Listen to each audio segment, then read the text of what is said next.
it waits, it listens. In this ancient landscape, the line between the divine and the monstrous is thin as a spider's silk. We often think of monsters as external threats, beasts from the dark. But in the stories of the Khasi people, the true horror is often born from within the family. From a mother's rebellion, from a father's cold law. Let us go back. Before the iron, before the drums of war, let us go back to that. Beginning, to the cave, to the birth of U Thlen. The story begins with a woman, Khasi. She was not just a woman, she was a goddess, a wild, untamed spirit of the hills. She was the daughter of U Thlen, a powerful Blai, a god who ruled the mountain with cold, unyielding justice. But Khasi did not belong to the mountain. She belonged to the wind, to the freedom of the wild. She was blind, beautiful, yes, but her beauty was dangerous. It was the beauty of a storm, of a cliff edge. She wandered the forests of Cherahima, shape-shifting at will. One moment a woman merchant, dazzling with jewelry. The next, a bird soaring over the trenches. She was independent, rebellious, and she was in love. But this was not a love permitted by the gods. Her father, U Thlen, had forbidden it, the father of the Ma, and she loved was her enemy. The man was the god of Umwai, a union between their lines which shattered the balance of the divine order. It was a sin against the Blees, against the law. When Khasi realized she was pregnant, she knew she could not stay. The wrath of her father would be absolute. He was a god bound by duty. He could not show mercy to his own daughter if she broke the sacred laws. So, she ran. She fled into the deep, mist-shrouded forests. She left behind the golden palaces of the blaze. She left behind the safety of her name. She traveled for days, through thorny thickets and over slippery moss-covered rocks. Her feet bled. Her spirit was heavy with fear.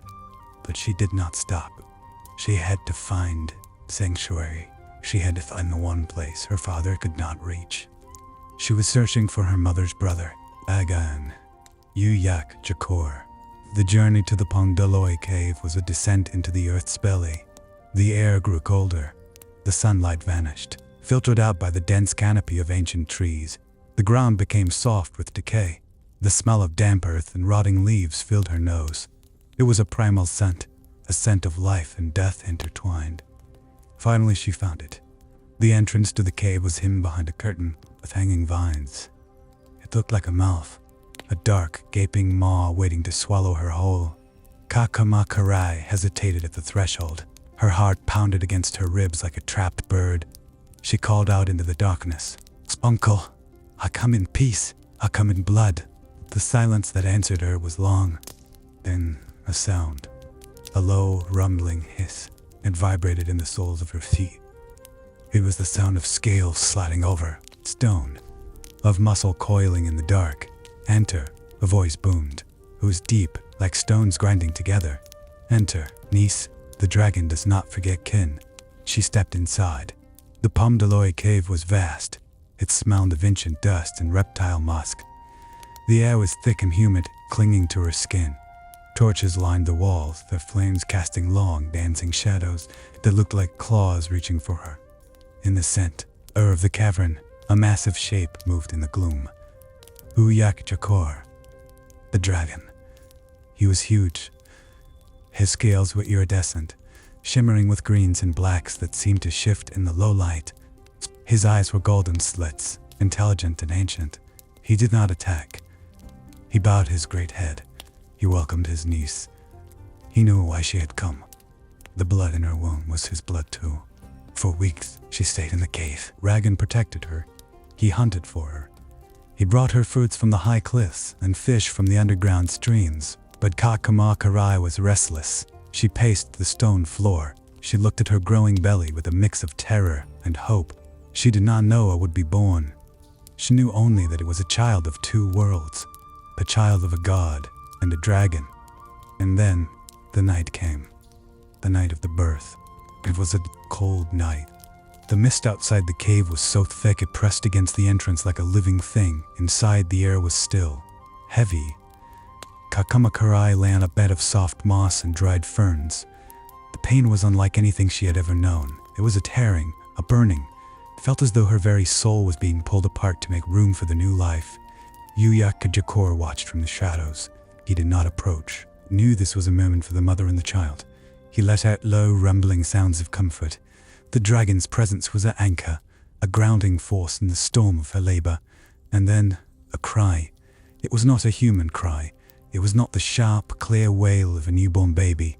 It was a hiss, a wet, guttural sound, a sound that belonged to the depths of the earth. Kakamakarai looked down, and she screamed. The baby was he was a monster, a hybrid of nightmare and nature. His body was serpentine, covered in soft, pale scales that glistened with birth fluids. His limbs were twisted, ending in sharp, clawed hands. But it was his face that froze the blood in her veins. He had no nose, just slits that flared with each breath. His mouth was too wide, filled with rows of needle-sharp fangs that dripped with a clear, viscous fluid. His eyes were large, black, and devoid of whites. They were pools of absolute darkness. He was U Thlen, the vampire dragon. Kakamakarai reached out to touch him. Her hand trembled. She wanted to hold her child. She wanted to soothe him. But when her fingers brushed his scales, he recoiled. He hissed at her, the sound of pure, primal hunger. He did not want milk. He did not want comfort. He wanted blood. Horror washed over her. She had given birth to a predator, a creature that would feed on the very people she loved, the Khasi people, her cousins, her neighbors. But she could not abandon him. The bond of motherhood is a magic stronger than fear, stronger than divine law. She wrapped her arms around the writhing, scaly form. She held him close, ignoring the sharp claws that dug into her skin. She rocked him. She whispered to him. "I am your mother," she said. "I am Karai. You are my son. You are safe here." U Thlen stopped hissing. He nuzzled into her chest. His cold scales pressed against her warm skin. He drank in her scent. He accepted her. But in his black eyes there was no love. There was only a deep, abiding hunger, and a cunning intelligence that was far too old for a newborn. Jakor moved closer. The dragon looked at the infant with a mixture of pride and dread. He knew what U Thlen was. He knew the legends. The Thlen were not just beasts. They were curses. They were the embodiment of greed and bloodlust. "He's strong," the dragon rumbled. "He is powerful. But he is dangerous, niece. He cannot stay here forever. The cave is not enough. He will grow. He will need more." Kakamakarai looked up. Her face was pale, her eyes wide with tears. "What must I do?" she asked. "How do I save him? How do I save us?" The dragon shifted his massive weight. "You must go out into the world," he said. "You must lure him. You must bring him what he needs. And you must use the jewelry, the magic of your bloodline." Kakamakarai touched the heavy gold necklaces around her neck. She touched the rings on her fingers. These were not just ornaments. They were tools, charms, weapons. Among them was the Sachi Inquid, the magic ring. She took the ring from her finger. It was simple, made of dark iron and set with a single blood-red stone. It pulsed with a faint rhythmic light. It was a ring of desire. It granted wishes, but it demanded a price. "This ring," she whispered, "it can bind men. It can make them come to us. It can make them give themselves over." Jakor nodded. "Yes, use it. Lure them to the cave. Let U Thlen feed. And in return you will have power. You will have wealth. You will have protection." The days turned into weeks. U Thlen grew. He did not grow like a human child. He grew like a shadow lengthening in the evening. He shrank and expanded at will. One moment he was the size of a thread, slithering around his mother's ankles. The next, he was the size of a man, coiling around the cave walls, his jaws unhinging to swallow the fruit Jakor brought. But the fruit was not enough. The hunger in his black eyes never faded. It only grew. He would hiss at the dragon. He would claw at the stone walls. He demanded more. He demanded the red life. Kakamakarai knew what she had to do. She dressed in her finest silks. She adorned herself in every piece of gold she owned. She became the merchant, the wandering woman. She left the cave at dawn when the mist was thickest. She walked the path that led to the U Thlen, the Fair of the Blees. The fair was a place of joy. People gathered there to trade, to dance, to celebrate the spirits. But the path to the fair wound through the dangerous hills. It passed near the Pumdoli cave. It was a trap, and Kakamakarai was the guide. She set up her stall in the shadows of the trees. She laid out her wares. Bracelets of gold, necklaces of pearls, mirrors that caught the sunlight, and she waited. Travelers came, merchants, pilgrims. They were drawn to her beauty, drawn to the glitter of her jewelry. They sought to admire her wares. They asked to try on her rings. And this is where the Sati Inquad came in. Kakamakarai would smile, calculating smile. She would take a ring from her display. She would place it on a traveler's finger. Try this one, she would say. It brings good fortune, it brings wealth, it brings everything you desire. The traveler would slip the ring on, and instantly they would feel a surge of warmth, a sense of well-being. They would look at the ring and see their deepest desires reflected in the red stone. They would feel powerful, invincible. But as the ring settled on their skin, a subtle magic took hold, a compulsion, a hook in their soul. The ring whispered to them, "Bring more," it said. "Bring more to the cave. Bring more to U Thlen, and your wealth will never end." The traveler would nod. They would agree. They would not even realize they were agreeing to their own doom. They would walk away, dazzled by their new ring, thinking they had struck a lucky deal. And then they would lead their friends, their neighbors, their family. They would say, "Come with me. I know a woman with amazing jewelry. She has a cave full of treasures. She has food. She has gold." The travelers would lead the group toward the Pondaloy cave.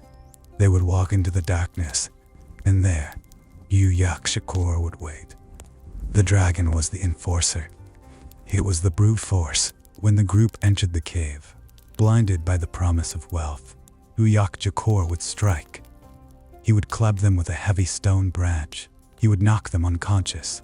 And then, U Thlen would feed. Kakamakarai would watch from the shadows. She would feel a twist of nausea in her stomach. She would look at her hands, stained with the blood of the people she once knew.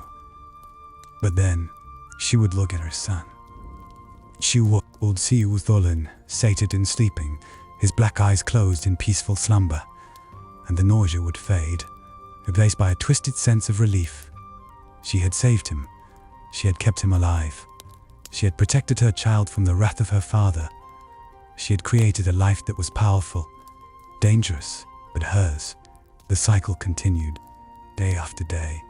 The mist would roll in, the jewelry would glitter, the ring would pulse, and the travelers would come. One by one, they vanished. Their families would search for them. They would ask the Blees for help.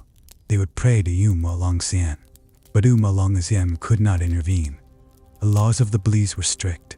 He could not punish his own daughter for the actions of her son. He could not stop the dragon. He could only watch and wait. The people of the Khasi hills lived in terror. They stopped traveling. They stopped going to the fair. The forests became silent. The air grew thick with dread. But Kakamakarai did not care. She sat in the cave, surrounded by the gold she had accumulated. She polished her rings. She admired her jewelry. She felt powerful. She felt safe. She did not see the darkness growing in her son's eyes. She did not see the hunger that was now insatiable. She did not see that the Atai Yinquid was not just a tool of seduction. It was a chain, and it was binding her too. She was no longer just a mother. She was a priestess of a new religion, a cult of one, and the god of that cult was her own flesh and blood. The mist outside the cave seemed to whisper. It whispered of the coming storm, of the inevitable reckoning, of the day when the iron would come. But for now, the cave was dark. The dragons slept. The monster fed, and the mother watched. And so, the curse began, not with a roar, but with a whisper, not with a sword, but with a ring, and it started with a mother's love, which is the most dangerous magic of all. The mist rolls on, the mountains stand silent, and deep in the earth, the Thlen waits. For we are not done. The terror is only beginning. The people will not stay silent forever. They will seek help. They will find a demon who is not like the others, a fleeting shadow in the forest, and the war for the soul of the hills will begin. But that is a story for another time. For now, let the mist take you. Let the damp earth hold you. Let the darkness of the cave wrap around you like a blanket. You are safe here, for now. Sleep, sleep. The path to the Earwoolley, the fair of the Blees, was once a ribbon of life. It wound through the green valleys of Ling and Konken. It connected the scattered villages of the Khasi people. It was a place of trade, of laughter, of community. But now, it was a ribbon of silence. The air grew heavy with an unseen weight. The birds had stopped singing. The wind held its breath. The people walked with their heads down. They avoided eye contact. They moved like shadows in the twilight. Deep within, the earth, the Pom Deloy cave breathed. It was a gaping maw in the side of the mountain. Damp air exhaled from its depths. The smell of ancient earth and reptile musk hung in the stillness. Inside, the darkness was absolute. It was not just the absence of light. It was a presence, a living thing, and in that darkness, two figures waited. Yu Yakajakor lay coiled upon a bed of stones. He was a dragon of legend. His scale S with the color of dried blood. His eyes were yellow slits that glowed in the dark. He was the maternal uncle of the monster. He was the guardian of the lair. He did not hunt often. He preferred to let the young one do the work. He watched with a lazy, predatory patience. And then there was U Thlen. He was a horror of nature, a hybrid of dragon and vampire. He could not take human form. He was bound to his monstrous S shape. But he could change his size. Sometimes he was small, smaller than a thread. He would crawl into the pockets of the unwary. He would slip into the ear. He would listen. He would learn their secrets. But when he was hungry, he grew. He expanded until his body filled the narrow tunnels. His jaws unhinged, they stretched like rubber. He could swallow a man whole. He did not chew. He did not tear. He simply consumed. The blood was the prize. The warmth of the life was the nectar. And the fear was the seasoning. Outside the cave, Kakamakarai walked. She wore the clothes of a wandering merchant. Her head was covered with a shawl, but her hands were bare. And on her fingers, the gold shimmered. She had accumulated so much wealth. It clung to her skin. It weighed down her arms. She was no longer just a princess in exile. She was a lure. The fair at Lining Hongkin was a strange place now. The stalls were set up. The goods were displayed. But the people moved with caution. They kept their hands in their sleeves. They avoided the center of the crowd. And there, in the center, stood the merchant. She called out to them. Her voice was sweet. It was smooth. It was a trap. A traveler stopped. He was young. He was curious. He looked at the gold block. Old, he saw the rings. He saw the bracelets. They caught the light. They dazzled his eyes. Gakamakarai smiled. She reached out. She offered a ring. It was the Satsi Inquid, the magic ring. It glowed with a faint inner light. The young man took the ring. It was cold against his skin. But as soon as it touched his finger, it warmed. It pulsed. It felt like a heartbeat. He put it on, and in that moment, his mind changed. The fear vanished. The caution dissolved. He felt powerful. He felt chosen. He felt that he could have anything he wanted. But the ring was not a gift. It was a chain. It bound the owner to the will of the mother, and it bound the mother to the hunger of the son. As the young man stared at the ring, a tiny sound came from his ear, a whisper, a hiss, and from his ear, a thread of blackness emerged. It grew. It twisted. It was U Thlen. He rose from the man's ear like smoke. He expanded. He filled the space between the stalls. The crowd screamed. They tried to run, but the ring held the young man fast. He could not move. He could not speak. He could only watch.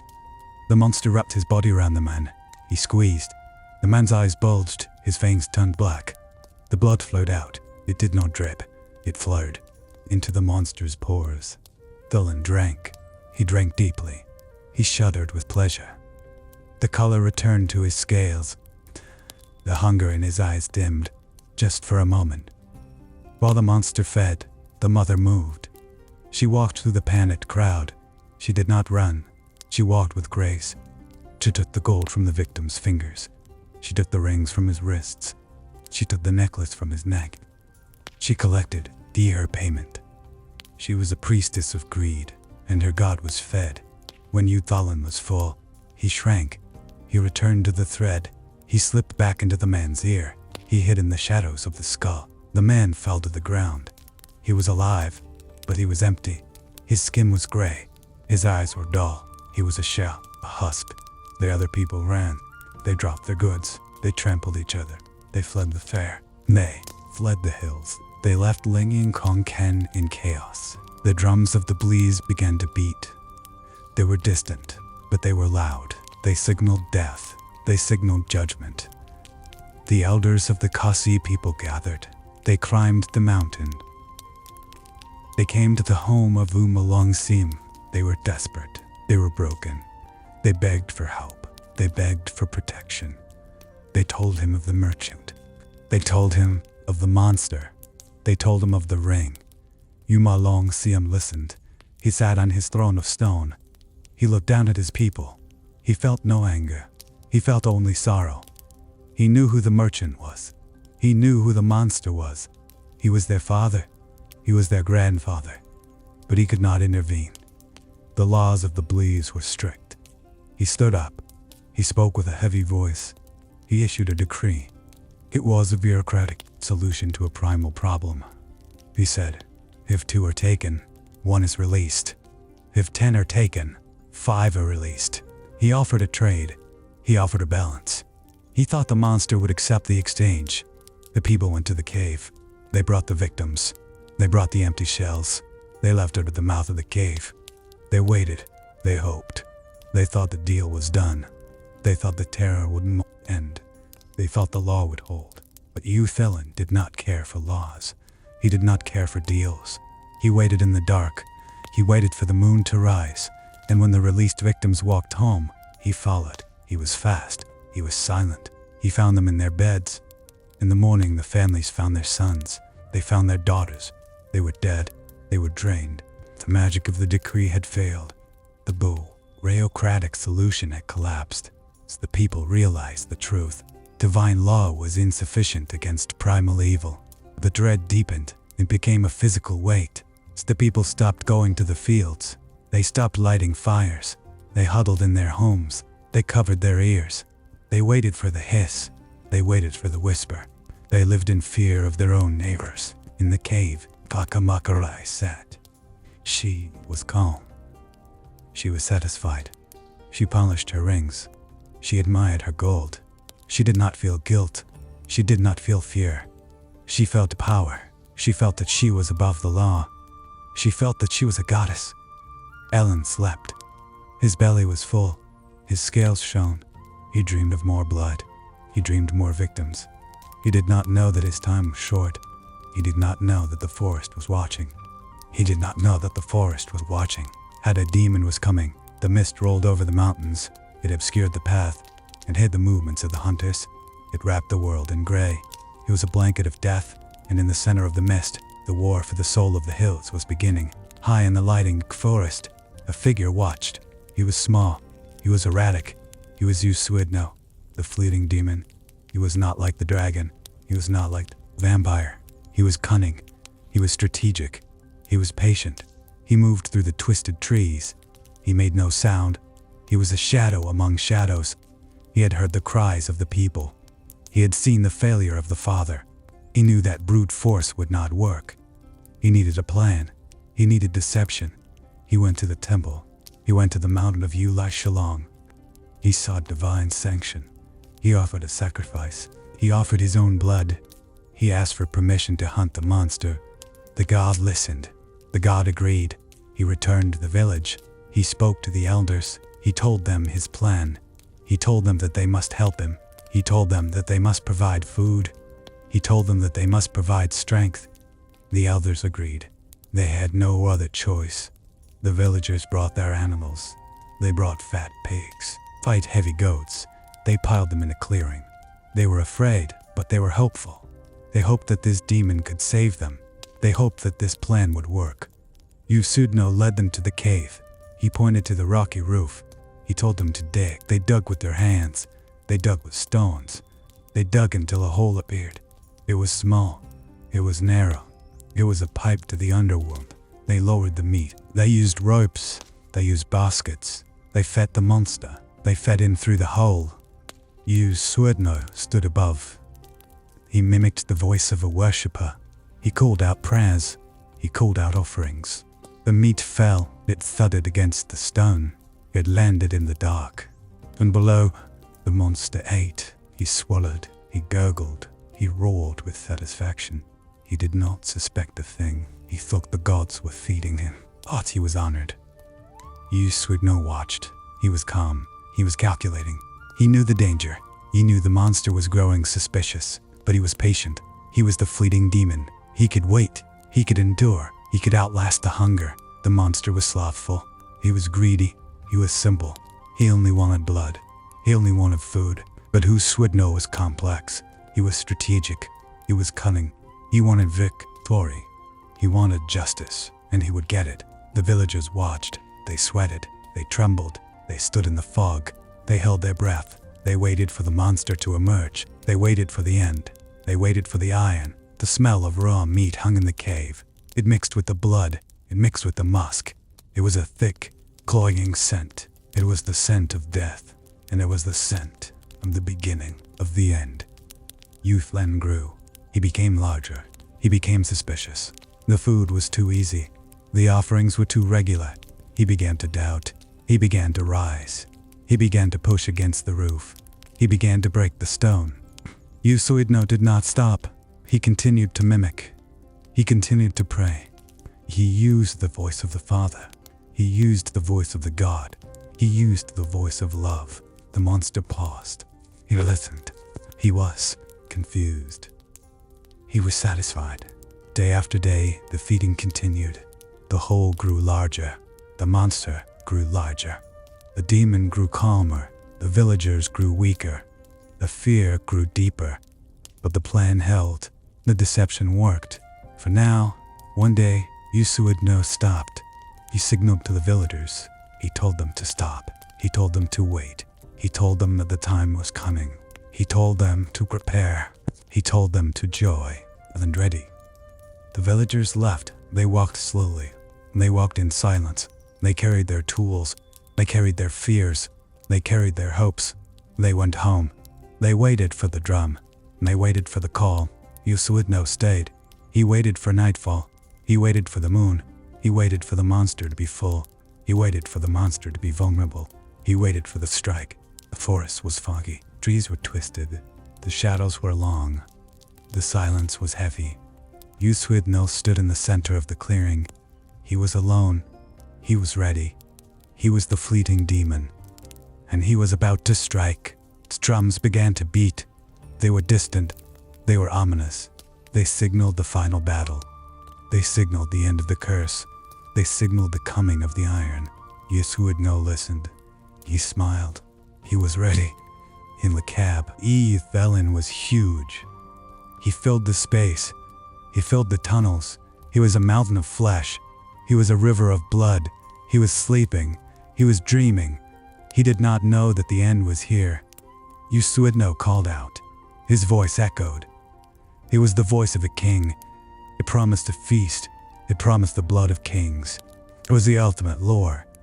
And from the darkness, a roar answered. The monster rose. He expanded. He hit the roof.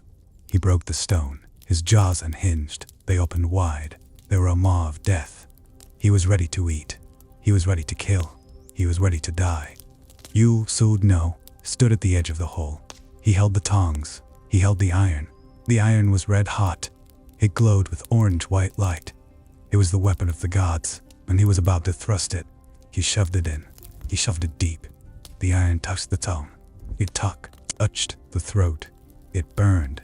It seared. It destroyed. The monster screamed. The earth shook. The cave collapsed, and the curse began to break. The monster thrashed. He convulsed. He shook the mountain. He tore the earth. But the iron held. The iron burned, the iron killed, and slowly the thrashing stopped. The convulsions faded, the screaming ceased.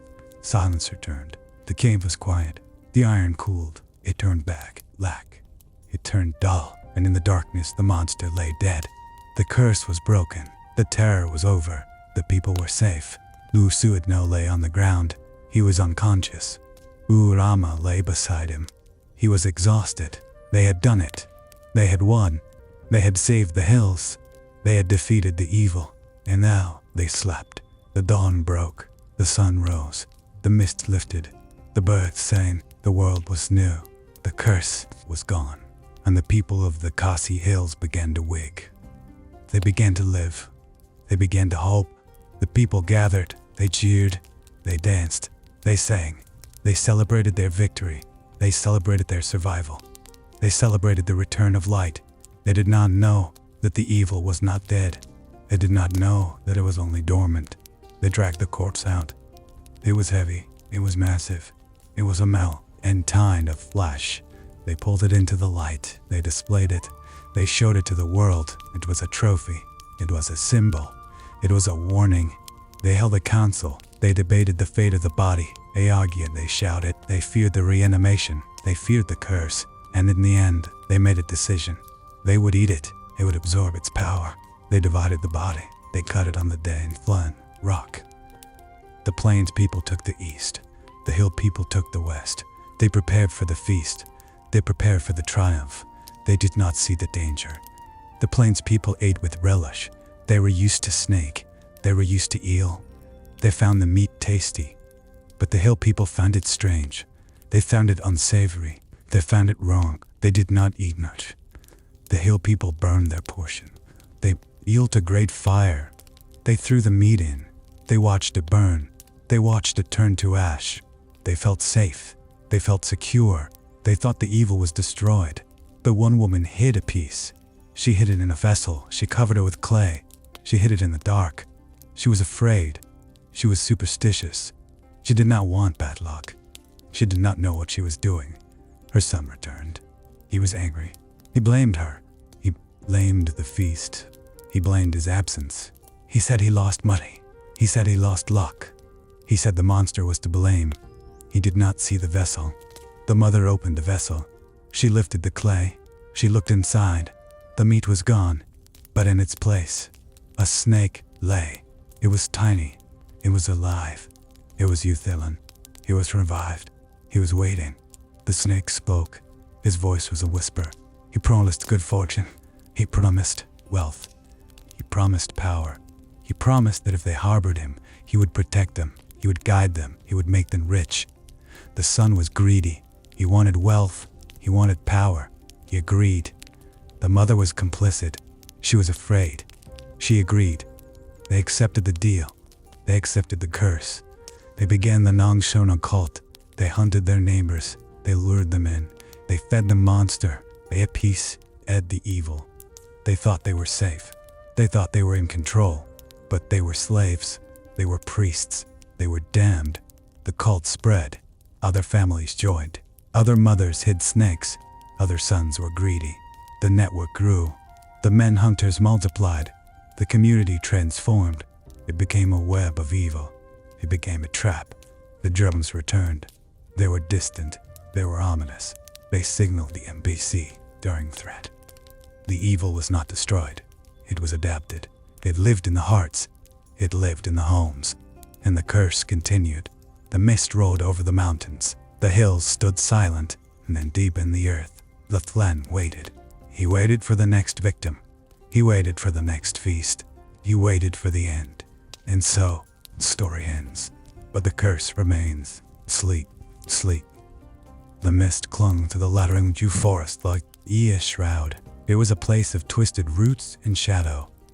The trees grew in knots, their branches reaching out like skeletal fingers. Here, the air was thick with the scent of damp earth and decaying leaves. It was a silence that felt heavy, as if the forest itself was holding its breath. The Khasi people had come here in desperation. They had left the safety of their villages. They had left the comfort of their homes. They sought out the one being who could help them. They sought out U Thlen. He was known as the fleeting demon. He was small, he was unassuming. To the untrained eye, he looked like nothing more than a stray dog or a wandering spirit. But those who knew the old tales knew better. U Thlen was coming. He was strategic. He possessed a voice that could mimic any sound in the world. He could sound like a crying child. He could sound like a roaring tiger. He could sound like the wind in the bamboo. But he was reluctant. He did not want to fight U Thlen. He knew what the serpent was. He knew the horror of the Meghalaya cave. He knew the bloodlust that drove the monster. He demanded a price. He demanded divine sanction. He would not act without the blessing of the gods. The people trembled. They looked to U Thlen for hope. But U Thlen looked up to the sky. He looked to the mountain of Shillong. He needed the permission of Eli Shillong, the god of Shillong Mountain. The people gathered at the base of the sacred peak. They brought offerings. They brought prayers. They brought their fear. U Thlen stood at the altar. He performed the ritual. He burned the incense. He chanted the old words. The smoke rose into the gray sky. It curled around the ancient stones. It was a silent conversation between the demon and the god. The wind shifted. The clouds parted for a moment. A single ray of light struck the altar. It was a sign. The god had agreed. U Thlen bowed. He accepted the burden. He turned to the people. His eyes were dark and deep. He told them what he needed. He did not need swords. He did not need spears. He needed food. He needed fat pigs and go. He needed the people to work. He needed their patience. He told them to go home.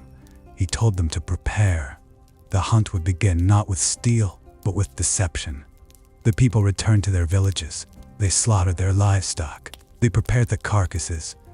They carried them to the edge of the forest. They carried them to the rocky slopes of the Meghalaya cave. The cave was a gaping wound in the side of the Fifba, a mountain. It was dark and cold. It smelled of reptile musk and old blood. U Thlen led them to the entrance. He pointed to the roof. There, high above the darkness, was a hole. It was a natural fissure in the rock. It was narrow. It was deep. It was the only way into the lair. U Thlen explained the plan. It was a long game. It was a test of endurance. He would feed the monster. He would keep him satisfied. But he would not feed him humans. Not yet. He would feed him animals. He would mimic the voice of a worshipper. He would call down to the darkness. He would lure U Thlen to the hole. The monster was greedy. He was lazy. He was slothful. He loved the taste of fresh blood. He would come. He would wait. And then, the trap would be set. The people nodded. They were terrified. But they had no other choice. They began the work. The days turned into weeks. The weeks turned into months. The rhythm of the forest changed. The birds stopped singing near the cave. The deer avoided the rocky slopes. The villagers came at dawn. They came at dusk. They carried the heavy carcasses. They hoisted them to the edge of the fissure. They lowered them down. They listened. They waited. U Thlen stood at the center of the clearing. He held his voice like a weapon. He closed his eyes. He focused. He shaped the air with his throat. He began to speak. His voice was not his own. It was the voice of a pious woman. It was soft and pleading. He'd called out to the spirits. It promised offerings. It sounded like a prayer from the depths of the earth. The sound echoed down into the darkness. It bounced off the wet stones. It drifted into the lair below. For a long time, there was silence. Then a sound rose up. It was a wet, guttural noise. It was the sound of a throat clearing. It was the sound of hunger. U Thlen was listening. The first carcass fell. It landed with a soft thud on the stone floor of the cave. The monster stirred. He could smell the blood. He could smell the life leaving the body. He slithered forward. His scales scraped against the rock. The sound was like dry leaves skiss, ring on pavement. He opened his jaws. They were wide and filled with needle-like teeth. He tore into the pig. The blood sprayed. It soaked his tongue. He swallowed. He roared. It was a sound of pure satisfaction. Above, the villagers held their breath. U Thlen did not flinch. He called again. He called again and again. Day after day, the ritual continued. Thlen grew suspicious. He was not a fool. He was a product. Or, he noticed the pattern. The food came from above. It came from the sky. It never came from the people. He began to listen to the voice. He tried to place it. Was it a spirit? Was it a god? Or was it a trap? Stretched his neck. He peered up into the darkness of the fissure. He could see nothing but gray rock and mist, but he could smell the humans. He could smell their fear. It was sweet. It was intoxicating. He wanted more than pigs. He wanted more than goats. He wanted the rich, iron taste of human blood. U Thlen felt the shift. The monster was getting impatient. The volume of blood was not enough. U Thlen was growing larger. His hunger was growing deeper. The demon knew he had to escalate. He could not keep this up forever. The animals were running out. The people were running out of strength. U Thlen called a meeting, and he gathered the elders. He told them the truth. The deception was working, but it was not enough. They needed more power.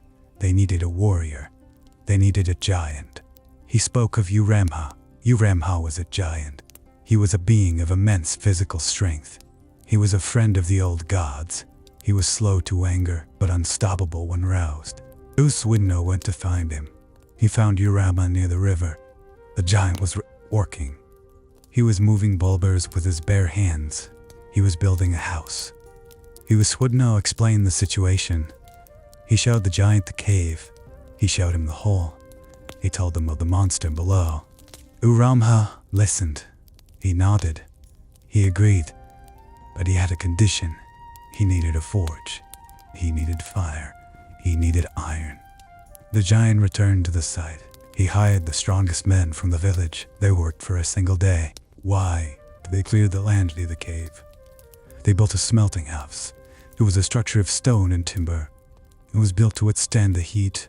Inside, they built a furnace. They filled it with charcoal. They lit the fire. The flames roared. They turned orange and white. The heat radiated outward. That warped the air and made the trees near the cave tremble. U Thlen stood in the center of the flames. He was not afraid. He was focused. He took the iron bars. He threw them into the heart of the fire. The iron glowed. It turned from black to red, then to orange, then to a blinding yellow-white. U Thlen used his tongues. He pulled the metal from the fire. It was soft. It was malleable. He hammered it. He shaped it. He made a pair of tongs. They were long. They were thick. They were designed to hold a bar of iron. A bar that was hot enough to burn through flesh, hot enough to cauterize a wound, hot enough to kill a monster. The sparks flew like stars. The smell of burning metal filled the air. It was the smell of war. The people watched from a distance. They hid behind the trees. They watched the giant work. They watched the demon wait. The tension was a physical weight. It pressed on their chests. It made it hard to breathe. U Thlen stood by the cave entrance. He was calm. He was patient. He knew the timing was critical. If they acted too soon, U Thlen would escape. If they acted too late, the monster would realize the trick. He needed the monster to be at his most vulnerable. He needed him to be at his most greedy. He needed him to be at his most expanded. He began the final call. This time, his voice was different. It was not a prayer. It was a promise. It was a lure. He called out with the voice of a king. He promised a feast. He promised a banquet of the finest cuts. He promised the blood of nobles. He promised power. The voice echoed down into the darkness. It was irresistible. U Thlen stirred. He felt the hunger rise in his belly. It was a fire. It was a need. He could not resist. He began to expand. The ground shook. Dust fell from the ceiling of the cave. The monster was growing. He was shrinking no longer. He was stretching. He was filling the space. His scales scraped against the walls. His tail knocked against the rocks. He was becoming a wall of flesh and muscle. He was becoming a mountain of blood. He rose up. He rose up to the fissure. He rose up to the light. His eyes were black pits. His jaws unhinged. They opened wide. He was ready to swallow the sky. He was ready to swallow the voice. U Thlen did not run. He stood his ground. He signaled to U Thlen. The giant stepped forward. He held the tongs. He held the red-hot iron bar. The bar glowed in the dim light. It was a beacon. It was a promise of death. Urama waited. He waited for the mouth to be fully exposed. He waited for the mouth to be fully open. He waited for the breath to be drawn in. The air was thick with the smell of raw meat and ozone. The heat from the iron radiated outward. It was a dry, burning heat. The monster lunged. He tried to bite the voice. He tried to swallow the promise. His jaws snapped shut on empty air. But he was committed. He was open. He was vulnerable. Uranha moved. He moved with the speed of a striking cobra. He thrust the tongs forward. He shoved the red-hot ear on into the monster's mouth. The metal hit the tongue. It hit the throat. It went deep. The scream was not human. It was not animal. It was the sound of the earth tearing apart. It was the screech of metal on flesh. It was a roar of agony. U Thlen convulsed. His body shook. The ground beneath him jumped. Cracks appeared in the rock. The monster threshed. He tried to pull the iron out. He tried to bite the tongs. The iron was too hot. It burned, it seared, it melted the flesh around it. It fused to his insides. The heat spread. It traveled down his throat. It spread through his veins. It was a fire in his blood. The death throes were violent. The cave collapsed. Rocks fell from the ceiling. Dust billowed up. It filled the air. It choked the light. Usuidno and Uramha knocked back. The concussion hit them like a wave. It stunned them. It knocked the wind from their lungs. They fell to the ground. They lay in the dust. They listened. They waited. The screaming stopped. The thrashing stopped. The shaking stopped. There was only the sound of cooling metal, the hiss of steam, the crackle of burning flesh. The smell was overwhelming. It was the smell of burning hair and cooked meat. It was the smell of ozone and sulfur. It was the smell of victory. Usuidno opened his eyes. He sat up. He coughed. He wiped the dust from his face. Uramha groaned. He rubbed his head. He stood up. He looked at the cave. The monster was still. He was dead. The iron bar was buried in his chest. It was glowing faintly. It was cooling. The threat was over. The terror was ended. Usuidno walked to the edge of the fissure. He looked down. He saw the massive body of U Thlen, and he saw the stillness. He felt a sense of relief, but he also felt a sense of caution. Evil was stubborn. Evil was resilient. He knew that killing the body was not enough. He knew that the curse might remain. He called to the people. He told them to come forward. He told them to bring their tools. He told them to drag the corpse out. They had to finish it. They had to ensure the end. The people emerged from the shadows. They were tired. They were dirty. They were afraid, but they were hopeful. They approached the cave. They saw the giant body. They saw the iron bar. They saw the blood. They cheered. They shouted. They celebrated. They dragged the corpse out of the cave. They pulled it into the sunlight. The sun was bright. It was harsh. It illuminated the scales of the monster. They shone with a dull, oily light. They were no longer threatening. They were just meat. They were just resources. The council gathered. They sat on the rocks. They discussed the fate of the body. What should they do with it? Should they bury it? Should they burn it? Should they leave it for the vultures? Usuidno spoke. He said that the monster must be consumed. He said that to defeat evil, they must absorb its power. He said that they must eat the meat. That it was the only way to complete the triumph. The people hesitated. They were disgusted, but they were also hungry. And they were obedient. They agreed. They brought the knives. They brought the cutting boards. They went to work. They took the body to the U Thlen. It was a culling rock. It was a large flat stone in the center of the valley. They laid the corpse on the rock. They began to cut. The flesh was tough. It was stringy. It was dark. They divided the body. They split it between the plains people and the hill people. The plains people took the eastern half. The hill people took the western half. The division was fair. It was balanced. It was a symbol of unity. But the taste was different. The plains people ate with relish. They were accustomed to snake meat. They were accustomed to eel. They were accustomed to the wild. They found the flavor rich. They found it gamey. They found it delicious. They feasted. They drank. They celebrated their victory. They felt strong. They felt protected. They believed they had absorbed the power of the god killer. They believed they were blessed. But the hill people found it strange. They found it unsavory. They found it bitter. They found it wrong. They did not want to eat it, but they feast. LT pressured. They felt the eyes of the others on them, so they ate. They forced it down. They swallowed the bitterness. The hill people left the rest. They piled it up. They built a pyre. They lit the fire. They watched the flames consume the remains. They watched the smoke rise. They watched the ashes scatter in the wind. They felt a sense of closure. They felt a sense of safety. The evil was gone. The monster was dead. The curse was broken. The people went home. They slept in their beds. They dreamed of peace. They thought they were safe. They thought the nightmare was over. But in one house, far from the feast, a woman sat in the dark. She was afraid. She did not trust the victory. She did not trust the gods. She feared bad luck. She feared that the curse would return. She had saved a piece of meat. She had hidden it in a covered vessel. She had buried the vessel in the corner of her room. She watched it. She weighed it. She did not eat it. She did not give it to anyone. She kept it for herself. She kept it as a talisman and kept it as a promise. Her son returned. He was angry. He blamed her. He blamed the feast. He blamed his absence. He said he lost money. He said he lost luck. He said the monster was to blame. He did not see the vessel.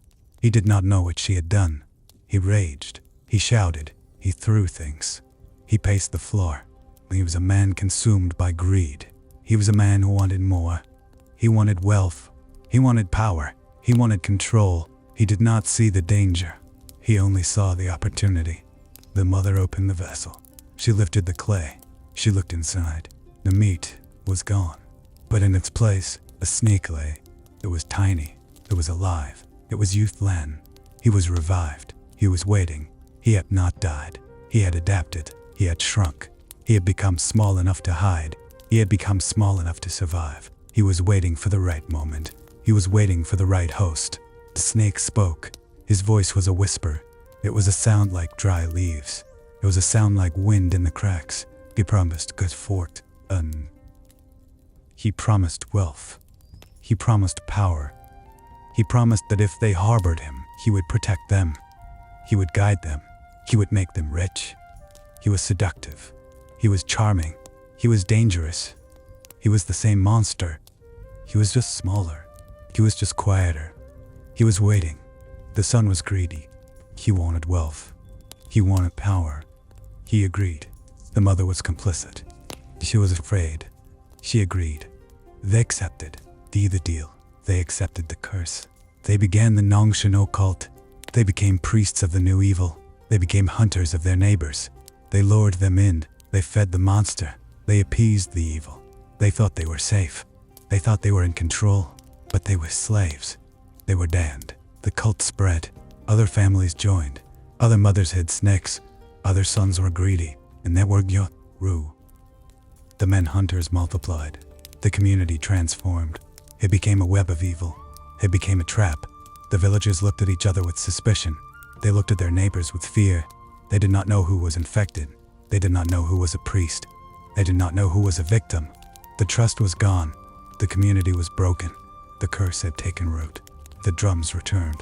They were distant, were ominous. They signaled the enduring threat. They were the drums of the blaze. They were the drums of death. They were a reminder that evil is not destroyed. It is only dormant. It is only adapted. It lives in the hearts. It lives in the homes. It lives in the greed of men. It lives in the fear of women. The curse continued. It would always continue. The mist rolled over the mountains. The hills stood silent. And, deep in the earth, U Thlen waited. He waited for the next victim.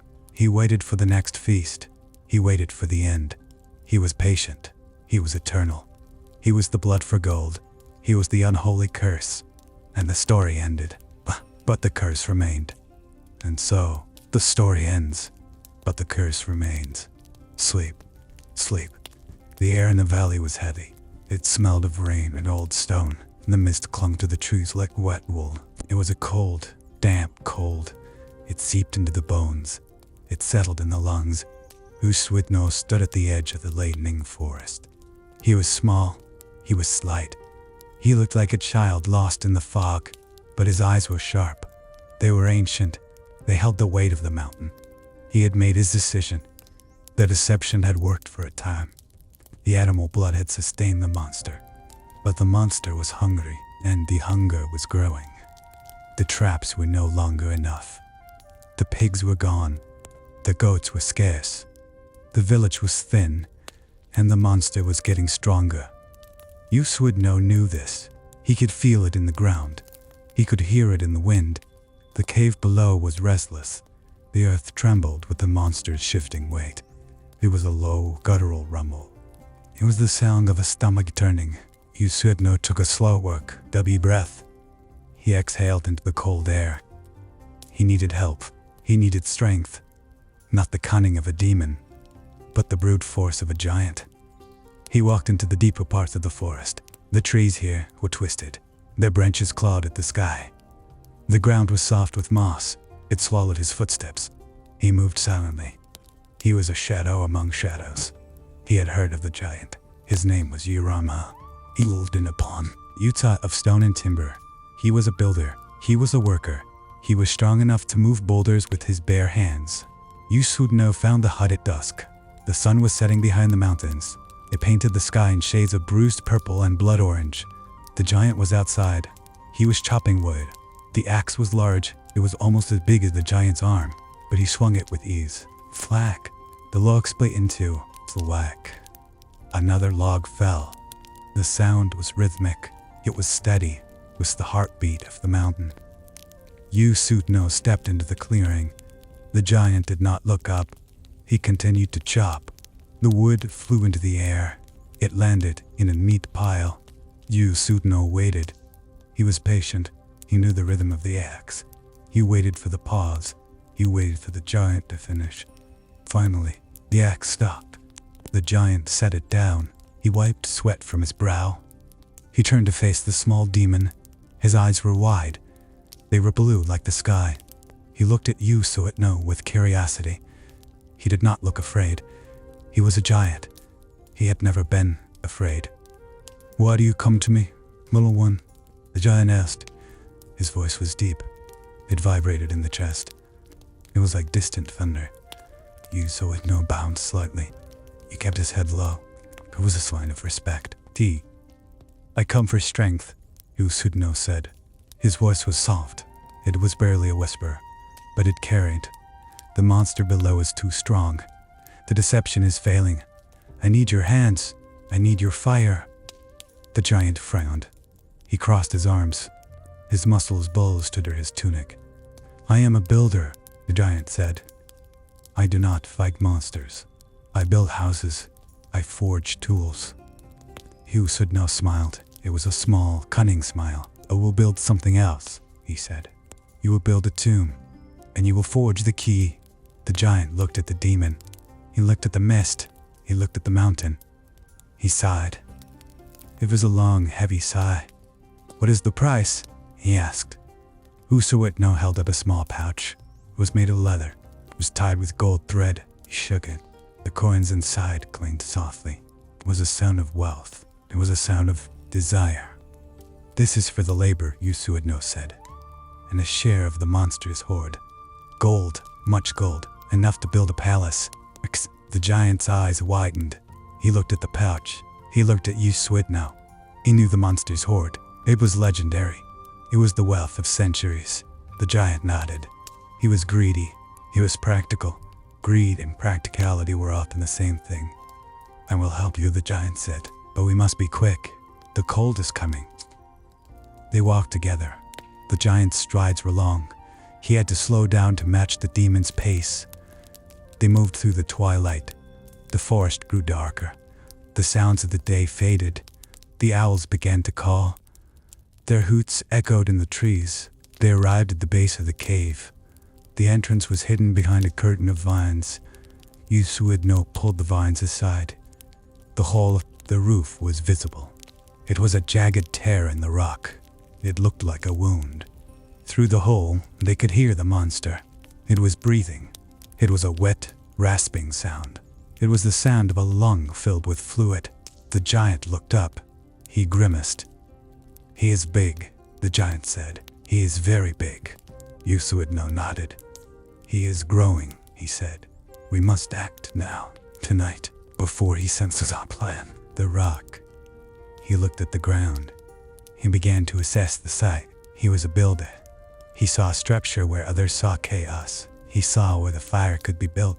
He saw where the iron could be heated. He began to work. He did not ask for help. He did not need help. He moved with purpose. He cleared the brush. He leveled the ground. He stacked stones. He built a platform. It was a smelting house. It was small. It was sturdy. It was built in an hour. The giant worked with terrifying speed. His hands were blurs of motion. He was a force of nature. U Thlen watched. He was impressed. He was also wary. The giant was powerful, but he was also simple. He wanted gold. He wanted to build. He did not care about the monster. He only cared about the job. U Thlen gathered the wood. He gathered the charcoal. He gathered the iron. He had prepared this for weeks. He had stolen the iron from the village smithy. He had saved the charcoal from the winter stores. He had everything he needed. He placed the wood in the pit. He lit the fire. The flames licked the air. They were bright. They were hot. The heap rose in a shimmering column. It distorted the air. It made the trees behind it dance. The giant watched the fire. He nodded. "Good fire," he said. "Strong G fire." He began to stoke it. He added more wood. He added more charcoal. The fire roared. It became a wall of orange and white. The heat was intense. It was oppressive. It sweat the skin. It dried the eyes. But the giant did not flinch. He was used to heat. He was used to fire. He was a creature of the forge. The iron bar was placed in the heart of the fire. It was a thick piece of metal. It was heavy, and it was solid. U Thlen had forged it himself. It was straight. It was sharp. It was designed for one purpose: to pierce, to burn, to kill. The giant watched the iron. He waited. He was patient. He knew the temperature. He knew when the metal was ready. He saw the color change. It went from black to red to orange to yellow to white. It was blinding. It was the color of the sun. The giant reached for the tongs. They were large. They were made of the same iron. They were cooled and strong. He gripped the tongs. He gripped the iron bar. He lifted it. The metal glowed. It cast long shadows. It lit up the giant's face. He looked fierce. He looked determined. He looked like a god of war. "Steady," the giant said. His voice was calm. It was steady. U Thlen nodded. He was ready. He had prepared the call. He had prepared the lure. Prepared the trap. He stepped forward. He looked into the hole. He cleared his throat. He changed his voice. He mimicked the sound of a worshipper. It was a high, pealing voice. It was the voice of a priest. "Oh, great one," U Thlen called. His voice echoed down into the dark. "The feast is ready. The kings have come. The blood is fresh. The gold is bright.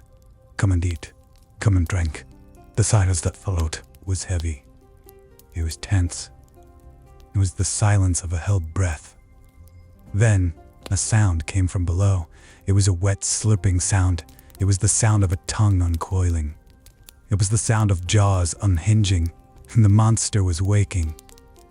The monster was hungry. The monster was coming. U Thlen stepped back. He signaled to the giant. The giant moved to the edge of the platform. He held the tongs high. He held the burning iron ready. He was a statue of death. He was waiting. He was focused. He did not look at the demon. He did not look at the trees. He looked only at the hole. He looked only at the target. The sound from below grew louder. It was a chittering sound. It was a clicking sound. It was the sound of teeth grinding. It was the sound of scales scraping against stone. The monster was moving up. It was climbing the walls. It was expanding. Its body. It was filling the space. The earth shook, and dust fell from the ceiling. Small rocks tumbled down. They landed on the platform. They clattered on the stone. The giant did not flinch. He held his ground. He held the iron. He waited. He was strong. He was steady. U Thlen called again. His voice was louder. It was more urgent. "The feast awaits. The kings are here. Do not let them wait. Come, come, come, come." The monster roared. It was a sound of pure hunger. It was a sound of rage. It was a sound of power. It shook the mountain. It shook the forest. It shook the ground beneath their feet. The giant gritted his teeth. He braced his legs. He planted his feet. He was an anchor in the storm. The monster emerged. It burst from the hole. It was massive. It was terrifying. It was a hybrid of nightmare and reality. Its body was serpentine. It was scaled and slimy. Its head was dragon-like. It had horns. It had fangs. Its eyes were yellow. They were slit-pupiled, and they were filled with madness. It filled the opening. It blocked the sky. It was a wall of flesh and bone. It opened its mouth. It was a cavern. It was of abyss. It was ready to swallow. It was ready to feast. It saw the light. It saw the giant. It saw the iron. It did not understand. He only saw food. It saw the glow. It saw the heat. It thought it was a gift. It thought it was a treat. It was wrong, but it did not know that yet. The monster lunged. It moved with shocking speed. It was a blur of motion. It was a strike of lightning. It opened its jaws wider. It prepared to bite. It prepared to crush. The giant did not hesitate. He did not think. He acted. He thrust the iron forward. He pushed burning bar into the monster's mouth. He shoved it deep. He forced it down the throat. The monster shrieked. It was a sound of agony. It was a sound of betrayal. It was a sound of fire. The iron was white hot. It was molten. It burned. It seared. It cooked the flesh from the inside. The monster thrashed. It writhed. It twisted its body. It tried to pull back. It tried to shake the giant off, but the giant held on. He held the tongs. He held the iron. He held the monster's jaw open. He did not let go. He was strong. He was stubborn. He was determined. The monster's eyes bulged. They popped from their sockets. Blood sprayed. It was hot. It was thick. It sprayed over the giant. It sprayed over the demon. It smelled of copper. It smelled of death. The monster convulsed. Its body shook. It shook the ground. It shook the platform. It shook the mountain. The earth cracked. The rocks fell. The trees snapped. It was a violent, chaotic dance of death. U Thlen watched. He stood back. He held his hands to his ears. The sound was deafening. It was a thunderous crack. It was the sound of bones breaking. It was the sound of scales tearing. It was the sound of the end. The monster's body grew rigid. It stiffened. It locked up. The fire inside was too much. The heat was too great. It cooked the brain. It cooked the heart. It stopped the flow of blood. The monster slumped. It collapsed. It fell back into the cave. It landed with a heavy thud. It shook the ground one last time. Then, silence. The silence was profound. It was heavy. It was absolute. The only sound was the crackle of the fire. The only light was the glow of the iron. The giant stood there. He was breath and hard. He was sweating. He was exhausted. He slowly lowered the tongs. He slowly pulled the iron bar out. It was black now. It was cooled. It was stained with blood. It was stained with slime. He dropped the tongs. They clattered on the stone. He dropped to his knees. He put his head in his hands. He was trembling. It was the adrenaline. It was the shock. It was the relief. U Thlen walked forward. He walked to the edge of the platform. He looked down into the cave. He looked into the darkness. He saw the shape of the monster. It was still. It was dead. It was massive. It was a mountain of flesh. It was a monument to greed. It was a tomb of blood. U Thlen smiled. It was a small, tired smile. "It is done," he said. His voice was hoarse. It was cracked. He had shouted too much. He had screamed too loud. He was spent. The giant. He looked up. He looked at the demon. "Is it dead?" the giant asked. His voice was weak. It was shaky. U Thlen nodded. "It is dead," he said. "The monster is dead. The curse is broken. For now." The giant let out a long breath. He let out a sigh. It was a sigh of relief. It was a sigh of exhaustion. He stood up. He was shaky. He was unsteady. He walked to the edge of the platform. He looked at the demon. "Where is T?" "He gold?" the giant asked. His voice was practical. It was immediate. U Thlen laughed. It was a dry, bitter laugh. "The gold is in the cave," he said. "It is buried with the body. You can have it. All of it. It is yours." The giant's eyes lit up. The fear was gone. The exhaustion was gone. Only greed remained. He grinned. He was a greedy giant. He nodded. "I will take it," he said. "I will build my palace." He turns, Ed, to leave. He walked away from the cave. He walked into the forest. He did not look back. He was already planning. He was already building. U Thlen watched him go. He was alone. He was tired. He was victorious. But he was also wary. He knew the nature of the giant. He knew the nature of greed. The giant would return. He would come for the gold. He would come for the power. And U Thlen would have to deal with him. But not tonight. Tonight, he rested. Tonight, he slept. He sat on the stone platform. He leaned against the wall of the smelting house. He closed his eyes. He listened to the wind. He listened to the dripping water. He listened to the silence. It was a good silence. It was a peaceful silence. It was the silence of safety. It was the silence of survival. He drifted off. He fell into a deep, dreamless sleep. The mist, he rolled in. It covered the platform.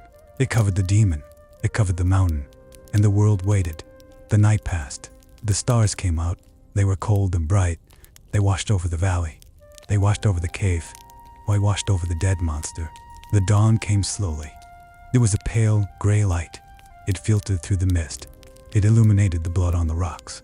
It illuminated the blackened iron on the ground. It illuminated the tired face of the demon. U Thlen woke. He stretched. He cracked his joints. He felt old. He felt heavy. But he felt alive. He stood up. He walked to the edge of the platform. He looked down. The monster was still there. It was huge. It was grotesque. It was a reminder of what they had faced. It was a reminder of what they had destroyed. U Thlen felt a pang of sadness, not for the monster, but for the people. The people were waiting. They were afraid. They were hopeful. They did not know if the monster was dead. They did not know if they were safe. Thlen knew he had to tell them. He had to summon them. He had to show them. He had to lead them. He reached into his pouch.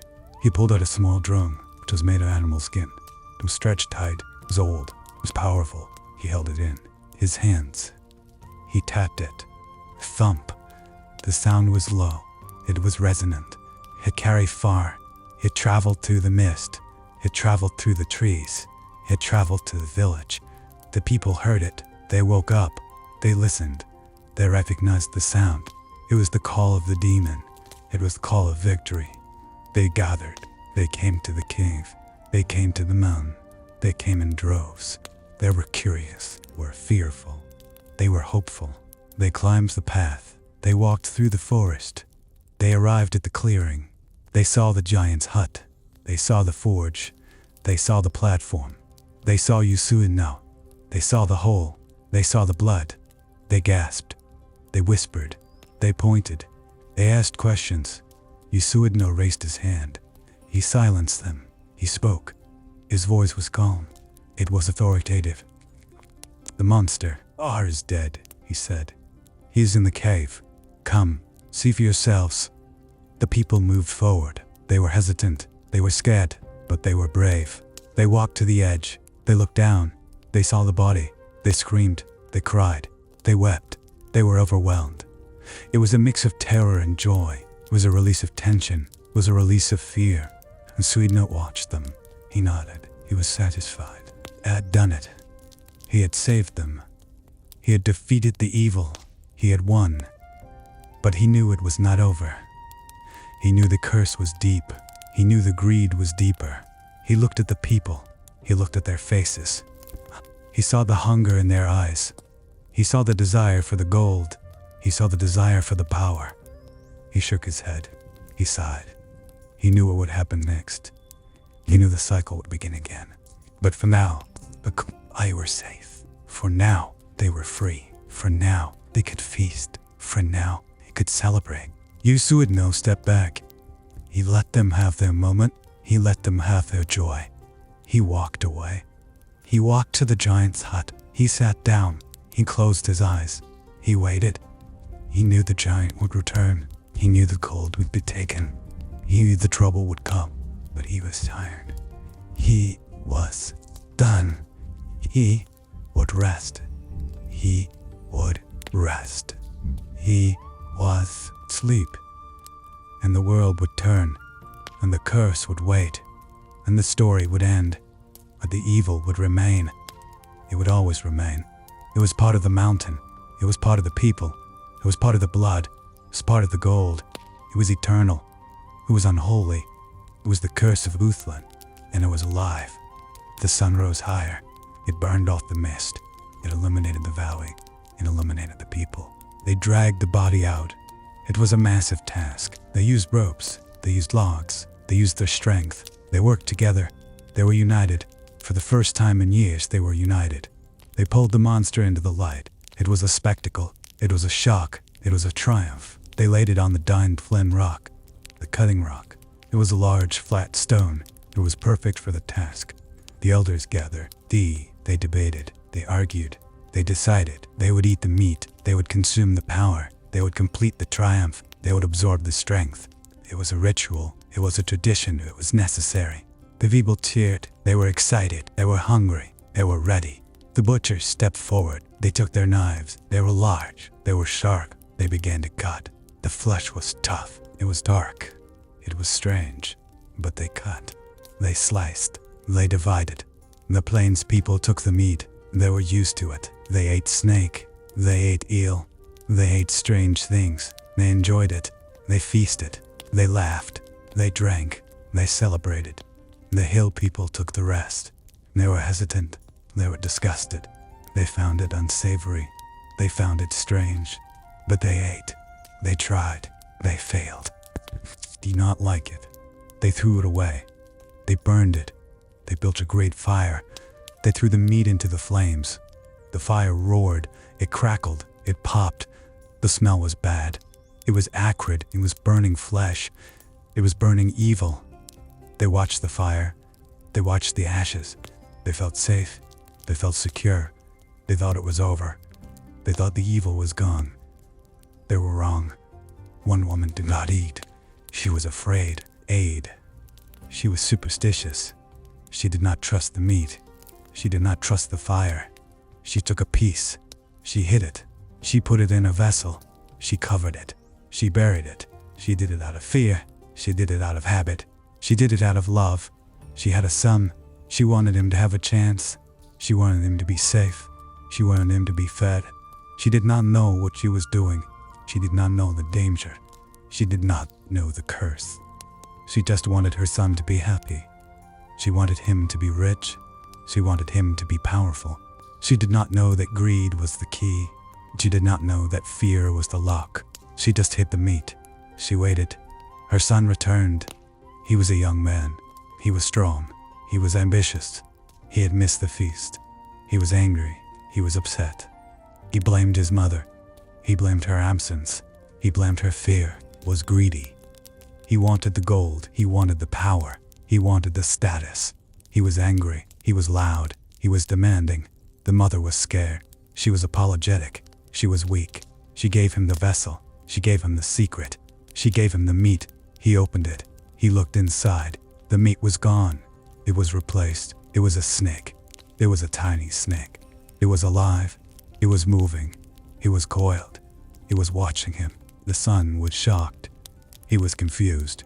He was angry. He shouted at the snake. He threatened the snake. The snake spoke. It had a voice. It was a whispering voice. It was a seductive voice. It was a seductive voice. It was the voice of U Thlen. "Do not be angry," the snake said.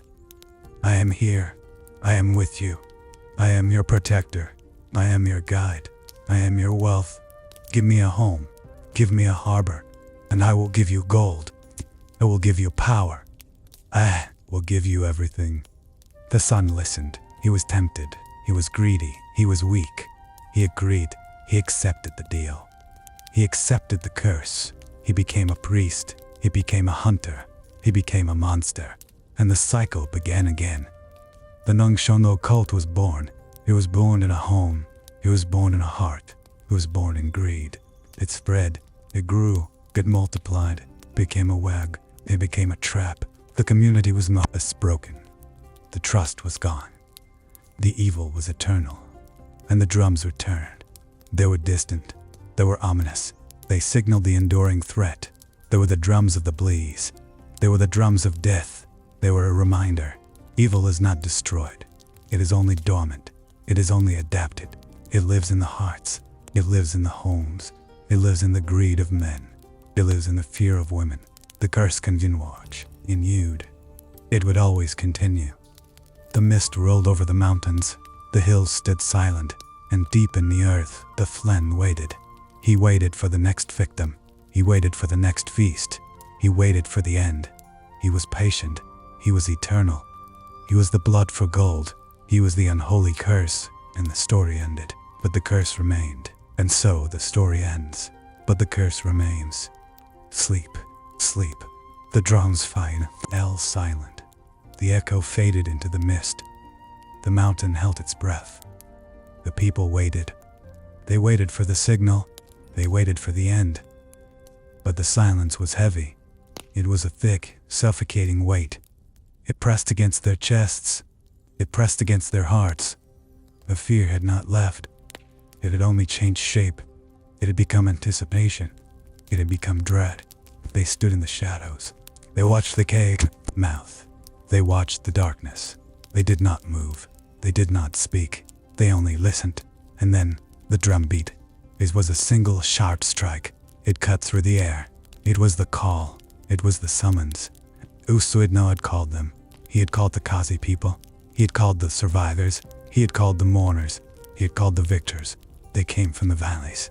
They came from the forests. They came from the homes. They walked in a line. They walked in a procession. They walked in silence. Their feet touched the earth. Their eyes looked down. Their hearts beat fast. They were afraid. They were hopeful. They were uncertain. They did not know what they would find. They did not know what they would see. They only knew that the monster was dead. Or so they hoped. Or so they prayed. They approached the cave. They approached the entrance. The air was cold. The air was damp. The air smelled of ash. The air smelled of blood. The air smelled of death. It was a thick, metallic scent. It coated their tongues. It coated their throats. It was the scent of victory. It was the scent of loss. It was the scent of both. They walked slowly. They walked carefully. They did not want to startle the remains. They did not want to anger the spirits. They did not want to wake the dead. They moved like ghosts. They moved like shadows. They moved like memories. They reached the threshold. They reached the edge. They looked inside. The cave was dark. The cave was vast. The cave was deep. But in the center, there was a shape. There was a mass. There was a body. It was huge. It was monstrous. It was U Thlen. He lay on the stone. He lay on the rock. He lay on the ground. His skin was gray. His skin was hard. His skin was cracked. His eyes were closed. His eyes were empty. His mouth was open. His mouth was wide. His mouth was still. The iron bar was gone. The iron bar had been pulled out. The iron bar had cooled. The iron bar had been removed. Urama had removed it. Urama had stepped back. Urama had breathed hard. Urama had smiled. Plus a small, tired smile. A smile of exhaustion. A smile of relief. U Thlen had stood nearby. U Thlen had watched. U Thlen had nodded. U Thlen had signaled. The signal was given, and the people moved in. The people entered. The people surrounded the body. They looked at the monster. They looked at the enemy. They looked at the terror. They did not see a god. They did not see a demon. They saw meat. They saw flesh. They saw a creep. They saw a trophy. They saw an opportunity. And they felt a strange sensation. They felt a cold thrill. They felt the dark joy. They felt the urge. They felt the hunger. It was not just hunger for food. It was hunger for power. It was hunger for dominance. It was hunger for control. They wanted to consume the evil. They wanted to absorb the strength. They wanted to take the curse. They wanted to wear the skin.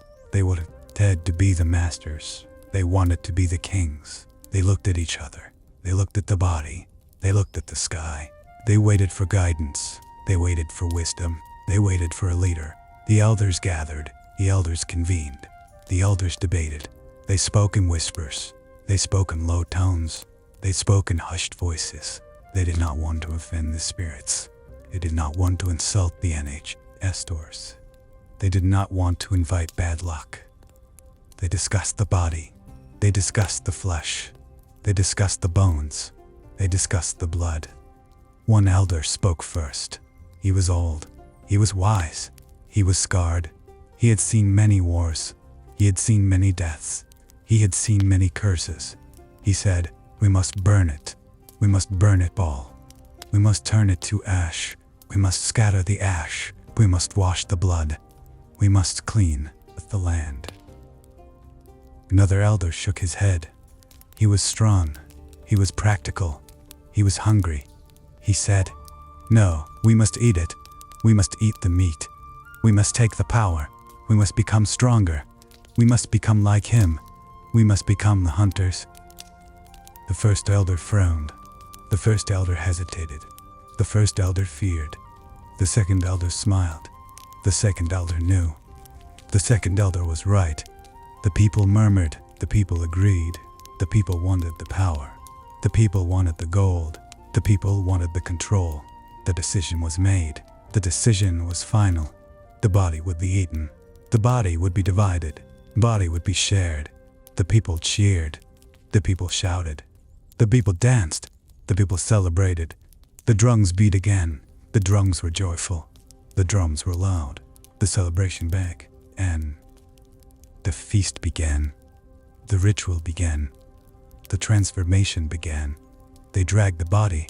They dragged the mass. They dragged the monster. It was heavy. It was difficult. It was painful. Uramha helped. Uramha pushed. Uramha pulled. Uswidno guided. Uswidno watched. The people worked together. The people worked as one. They moved the body to the cutting rock. The rock was large. The rock was flat. The rock was sacred. The rock was ancient. The rock had seen many sacrifices. The rock had seen many deaths. The rock was ready. The rock was waiting. They placed the body on the rock. They aligned the body.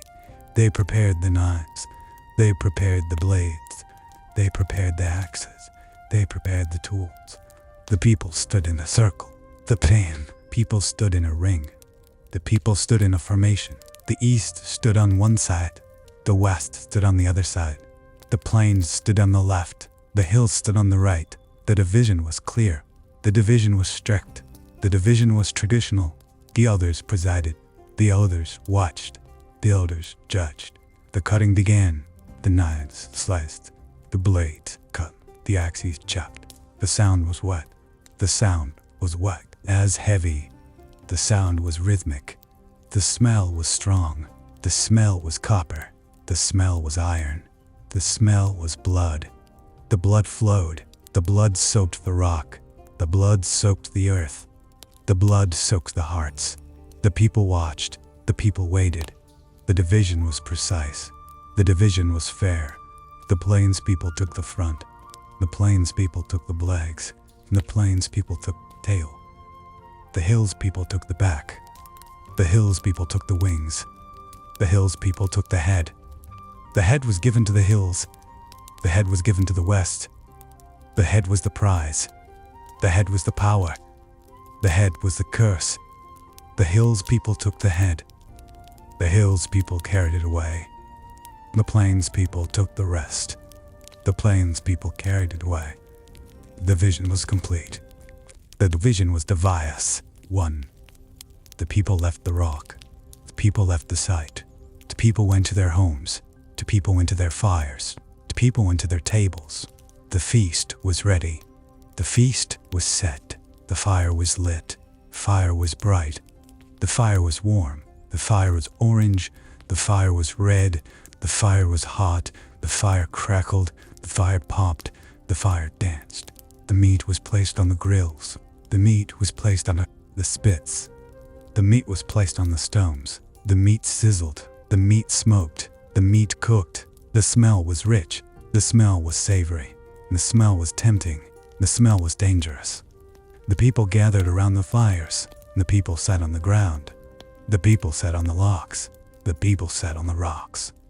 They ate. They ate with relish. They ate with joy. They ate with greed. The plains people ate the meat. Plains people loved the meat. It tasted like snake. It tasted like eel. It tasted like game. It tasted like power. They ate heartily. They ate deeply. They ate until they were full. They ate until they were satisfied. They ate until they were strong. They felt the power. They felt the strength. They felt the curse. Did not care. They did not mind. They embraced it. They welcomed it. They were happy. They were proud. They were victorious. But the hills people were different. The hills people were strange. The hills people were reluctant. The hills people did not like the meat. It tasted wrong. It tasted bitter. It tasted sour. It tasted like decay. It tasted like death. It tasted like fear. They chewed slowly. They chewed carefully. They swallowed with difficulty. They did not enjoy it. They did not savor it. They did not savor it. They did not feel the power. They felt the disgust. They felt the revulsion. They felt the sorrow. They ate out of duty. They ate out of tradition. They ate out of fear. They ate out of obligation. They did not want to waste a prize. They did not want to insult the ancestors. They did not want to anger the spirits. So they ate. They ate little. They ate slowly. They ate with sadness. They ate with regret. They felt the curse. They felt the weight. They felt the evil. It sat in their stomachs. It sat in their hearts. It sat in their minds. It was a heavy stone. It was a dark cloud. It was a cold shadow. They finished their meal. They finished their portion. They looked at the remains. They looked at the bones. They looked at the scraps. They looked at the blood. They felt a deep unease. They felt a primal fear. They knew they had made a mistake. They knew they had broken a rule.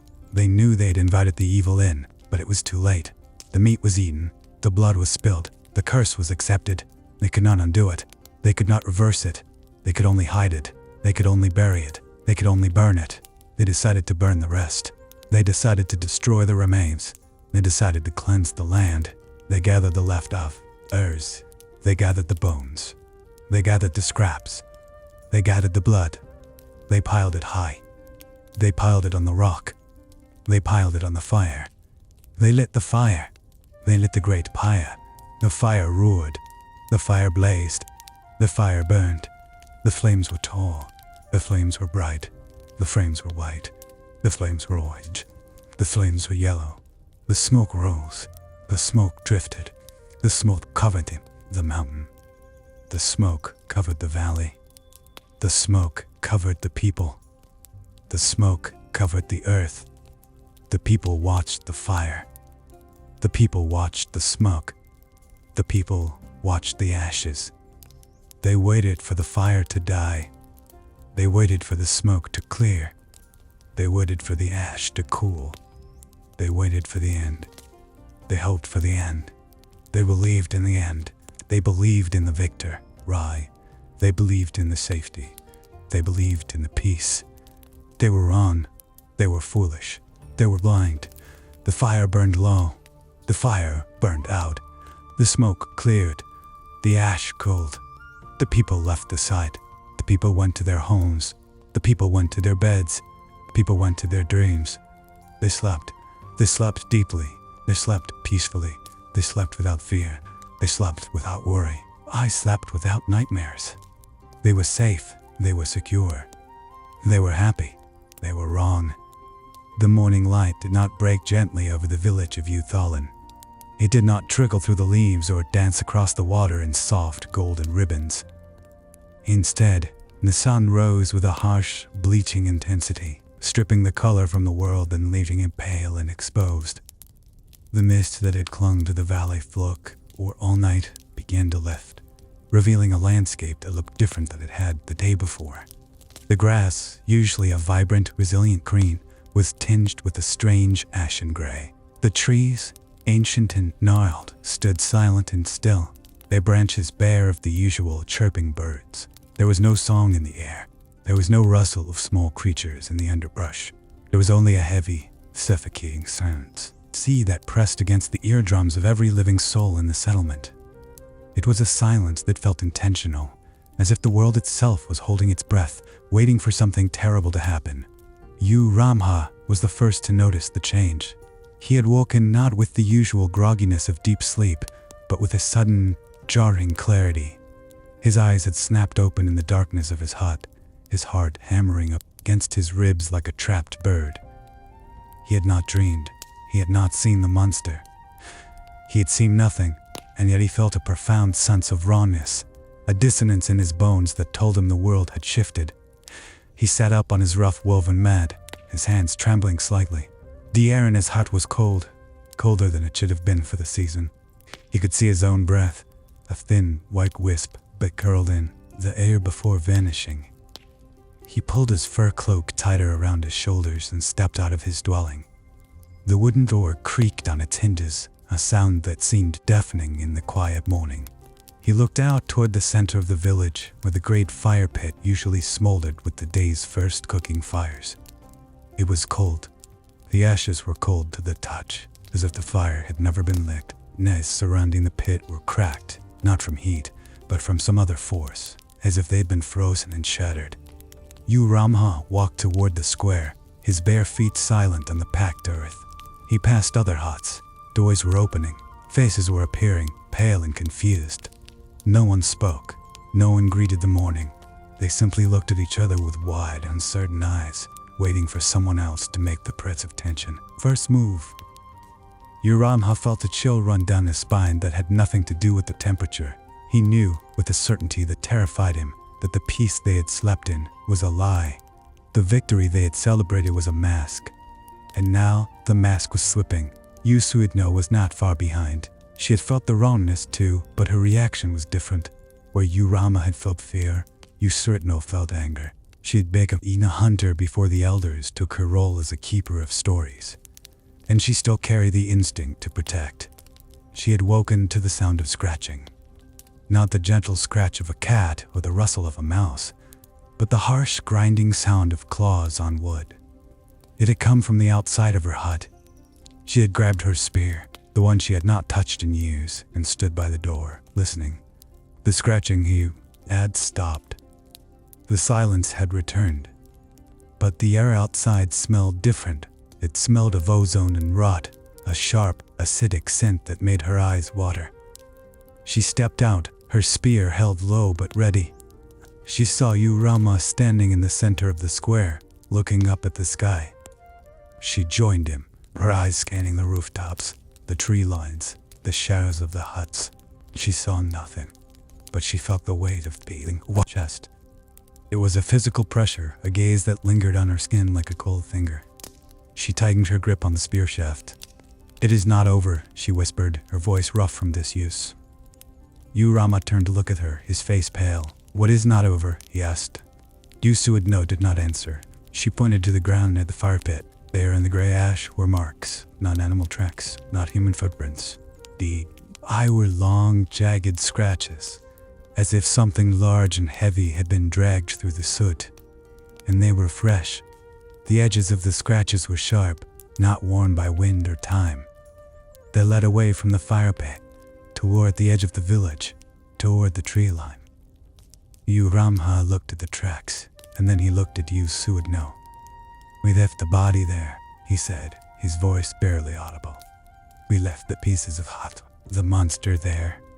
U Thlen nodded slowly. "And now the tracks are going the other way." The two of them did not call for help. They did not run to the elders. They knew, instinctively, that the elders would not understand.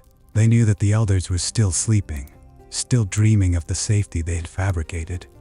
U Ramha and U Thlen moved in silence, following the tracks. They moved with the practiced stealth of hunters, stepping lightly, keeping their bodies low. The forest was different. The trees, usually thick with moss and lichen, were bare. The bark was smooth and pale, like bone. The leaves that had fallen the previous autumn were gone, swept away by an unseen wind. In their place were new shoots, but they were wrong. They were black and twisted, growing in spirals that defied nature. They pulsed with a faint, violet light, a light that seemed to come from within the plant matter itself. U Thlen reached out to touch one, and U Rama grabbed her wrist. "Do not," he hissed. She pulled her hand back, her skin tingling where the air had brushed past her fingers. The air here was thick, viscous, as if they were wading through water. It was hard to breathe. It tasted of copper and old blood. U Rama coughed, a dry, hacking sound that echoed in the unnatural quiet. U Thlen ignored it, her eyes fixed on the tracks. They were deeper here, as if the thing that had made them was heavier now, or perhaps stronger. They followed the path for what felt like hours, though the sun had not moved much in the sky. The light remained harsh and white, casting no long shadows. The forest grew denser, the twisted black shoots forming a wall on either side of the path. It was a tunnel of dark vegetation, blocking out the sky. U Rama felt a panic rising in his chest, claustrophobia that was not quite his own. He felt as if he were inside a stomach, surrounded by walls that were breathing. He wanted to turn back. He wanted to run to the village and wake the elders. But U Thlen was ahead of him, her spear held high, her face set in a grim line. She was leading him deeper into the curse. She was leading him toward the source. U Rama swallowed his fear and followed. He had to. There was no other choice. The tracks were the only path forward. The only path that made sense in a world that had gone mad. They came to a clearing. It was not a natural clearing. The trees did not stop, they simply ceased to exist, as if cut away by a giant's knife. The ground in the center was smooth, polished stone, black and reflective like obsidian. In the middle of the stone sat a single object. It was not a rock, it was not a log, it was a heart. A massive, pulsating heart the size of a hut, suspended in the air by nothing.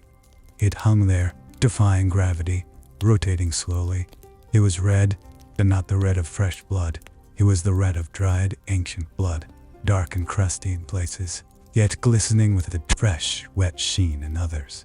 Veins, thick as ropes, extended from the heart, disappearing into the ground, into the air, into the shadows of the forest. U Rama and U Thlen stopped at the edge of the clearing.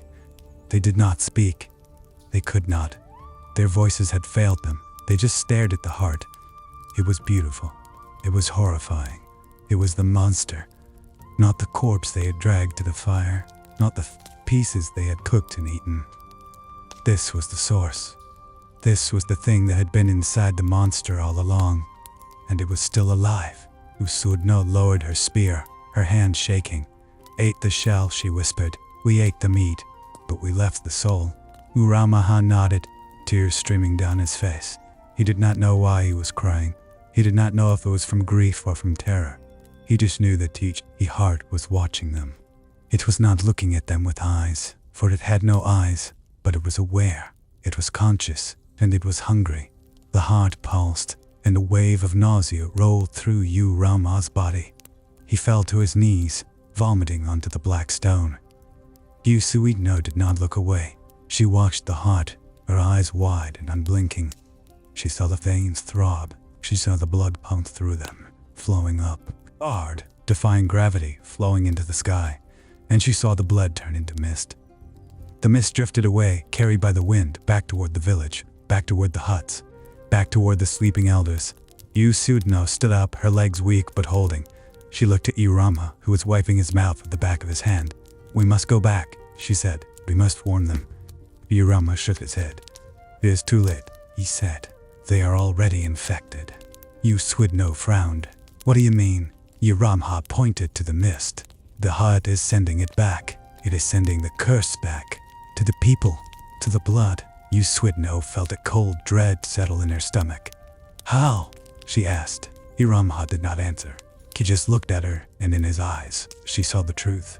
She looked down at her own hands. She looked at the skin of her arm. Yes, and she saw it. A faint red line, like a vein, was visible beneath her skin. It was pulsing. It was moving. She looked at Uramha's neck. The same red line was there, throbbing in time with the heart in the clearing. They had eaten the meat. They had consumed the flesh. And now the flesh was consuming them. They ran back. They did not look at the tracks. They did not look at the forest. They ran with a desperation, ion that burned in their lungs, their hearts pounding in sync with the distant, monstrous rhythm of the black heart. When they reached the village, it was still quiet. But the silence was different now. It was no longer empty. It was full of presence. The huts seemed to lean in, their wooden walls groaning under an invisible weight. The air was thick with the scent of ozone and rot, but now it was mixed with the smell of sweat and fear. U Thlen burst into her hut, slamming the door shut behind her. Uramha followed, bolting it with a wooden bar. They stood in the center of the small, dark space, breathing heavily. The light from the single opening in the roof was dim, filtered through the black shoots that now seemed to be growing closer to the village. U Thlen looked at her hands again. The red line was darker now. Thicker, it was branching, spreading like a map across her skin. She touched it, and it burned. It burned like fire, like ice, like 1,000 needles. She cried out, pulling her hand away. Uramha was doing the same. He was clawing at his neck, trying to scratch the red line away, but it was under the skin, deep in the muscle. "It is in us," he said, his voice a ragged whisper. "It is in our blood."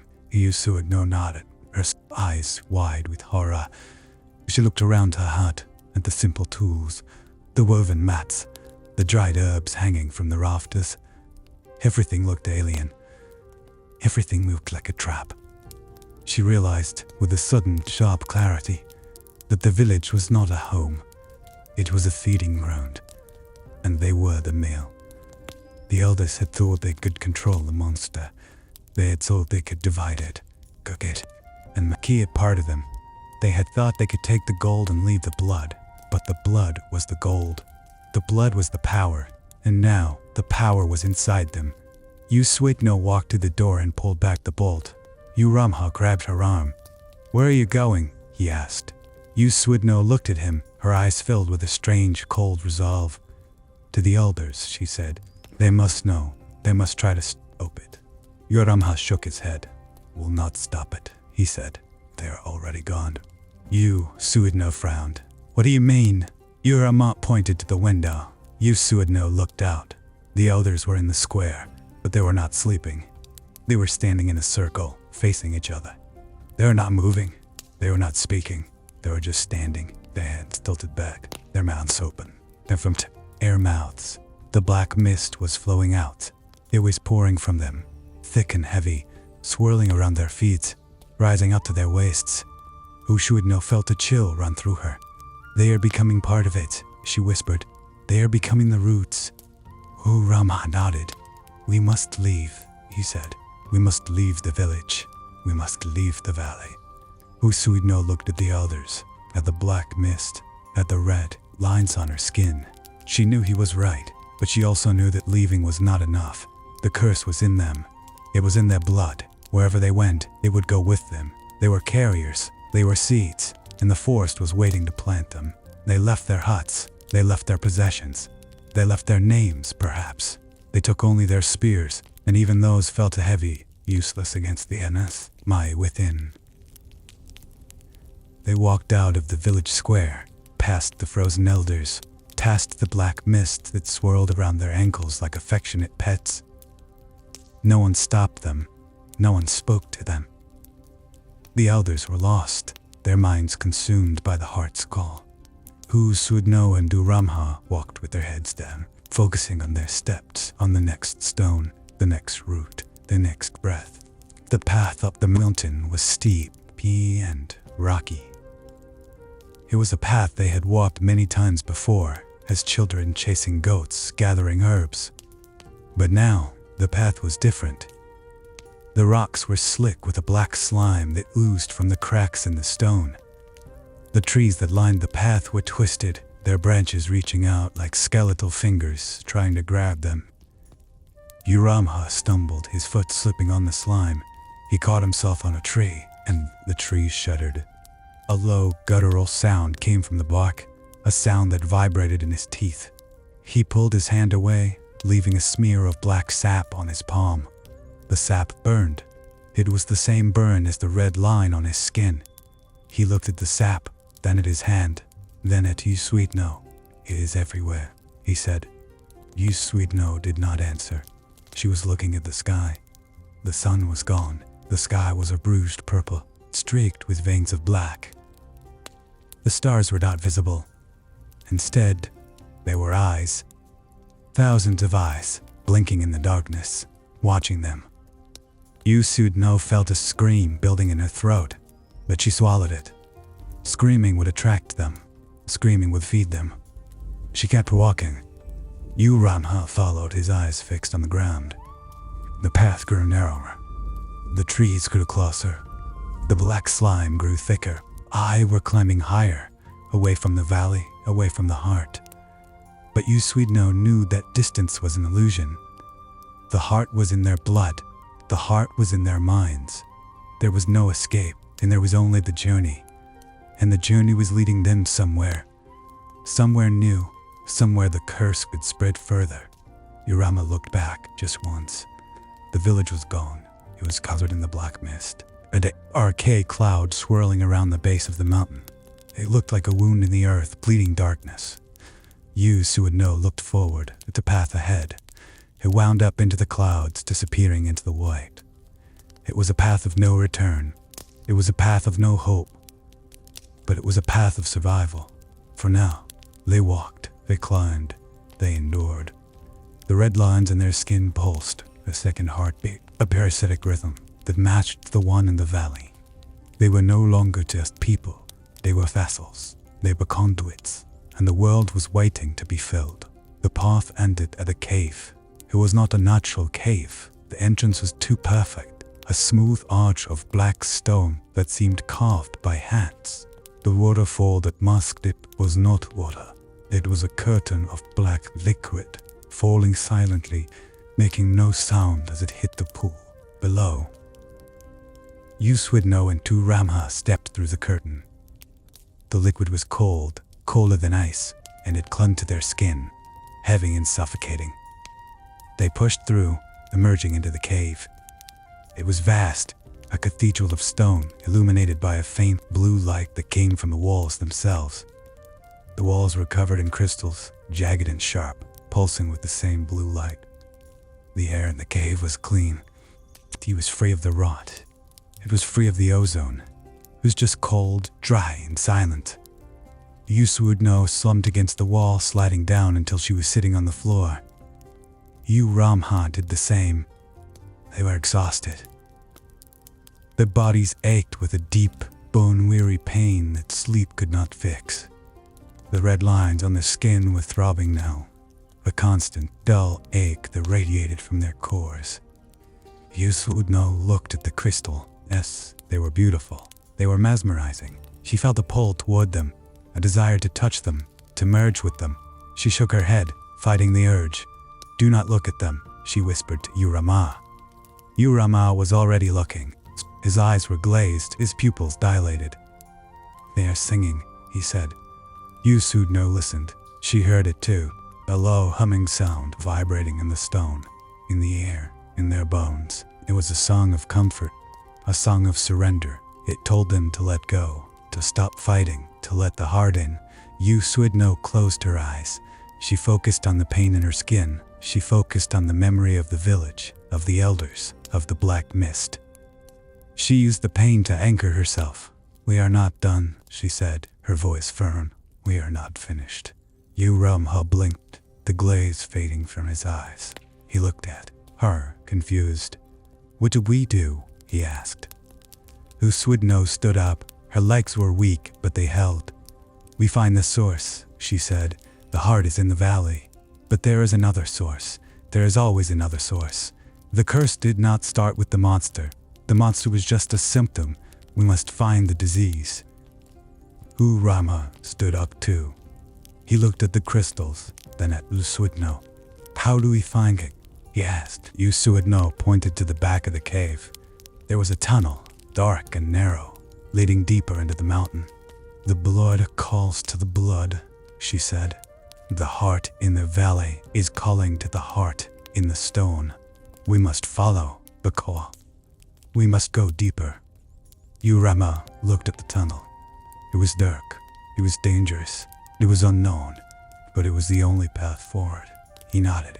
Let us go, he said. They walked toward the tunnel. The blue light from the crystals faded behind them, replaced by the absolute darkness of the mountain. They walked in silence, their footsteps echoing in the narrow passage. The air grew warmer as they descended, humid and thick. The smell of rot returned, faint at first, then stronger. The red lines on their skin began to glow, a faint, crimson light that illuminated their path. They were no longer just following the call. They were generating it. They were becoming the beacon, and the mountain was waking up. The tunnel opened into a cavern so large it had its own sky. The ceiling was lost in darkness, but the floor was a vast, still lake. The water was black, mirror-like, reflecting nothing. Around the lake, the walls were covered in bioluminescent fungi, casting a sickly green light over the scene. Water, shapes moved. They were fish, but not fish. They were pale, blind, with long tentacle-like fins. They swam in circles, their mouths open, their eyes milky white. U Thlen and Urama stood at the edge of the lake, looking down. The water was calm, but beneath the surface, there was movement. Thousands of the pale creatures, swirling in a vortex. Urama felt a pull toward the water. He felt as if the creator, Urus, were calling to him, inviting him to join them. He took a step forward. U Thlen grabbed his arm. Do not, she said. They are not fish, they are memories. Urama stopped. He looked at her, confused. Memories, he asked. U Thlen nodded. The monster ate the people. It digested their bodies, but it kept their memories. It stored them in the water, in the creatures. They are not alive. They are echoes. Rama looked at the swirling vortex. He saw faces in the water. He saw the face of his mother. He saw the face of his first love. He saw the face of the elders. They were screaming, their mouths open in silent agony. Urama staggered back, horrified. It is a prison, he said. The monster is a prison for the dead. U Thlen shook her head. It is a library, she said. It is an archive, and we are the key. We have them. Eat the blood. We have the access. We can open it. We can free them, or we can destroy them. Urama looked at the water, then at his hands. The red lines were glowing brighter now, a deep blood red. How do we open it? He asked. U Thlen walked to the edge of the lake. She dipped her hand into the water. It was cold, but it did not burn. The water rippled, and the vortex slowed. The pale creatures stopped swimming. They turned toward her, their milky eyes fixed on her hand. U Thlen felt a connection. She felt their minds, their fears, their hopes. She felt the monster's mind, vast and ancient and hungry. She pulled her hand out. The water resumed its swirling. We must go to the center, she said. There is an island in the middle of the lake, and the island is the core, the source of the memories. We must reach it. Urama looked at the island. It was far away, a small dot in the center of the vast black water. How do we get there? He asked. U Thlen looked at the pale creatures. We do not swim, she said. We ride. She pointed to the water. The creatures were rising to the surface, forming a platform of bodies, a living raft. Urama looked at her, horrified. You want us to ride on the dead? He asked. U Thlen nodded. They are not dead, she said. They are waiting. And we are the only ones who can hear them. Urama hesitated. He looked at the creatures, at the faces in the water. He felt the pull, the desire to join them, to end the pain. But he also felt the duty, the responsibility. He was a carrier. He was a weapon. He had to use it. He stepped onto the platform of bodies. The creatures shifted, adjusting to his weight. U Thlen stepped on behind him. The platform moved, gliding across the black water toward the island. The green light from the fungi faded as they moved away from the shore. The darkness closed in around them. The only light was the red glow from their skin and the faint blue light from the crystals in the cave walls. They were moving into the unknown. They were moving toward the truth, and the truth was waiting. As the vessel drifted deeper into the silent expanse, the heavy burden of their purpose began to feel less like a chain and more like a steady rhythm. The dark waters cradled them in a profound stillness, washing away the chaos of the shore and leaving only the gentle pulse of their own glowing forms. In this quiet embrace, the fear of the unknown softened into a peaceful anticipation, as if the darkness itself was holding its breath for the revelation to come.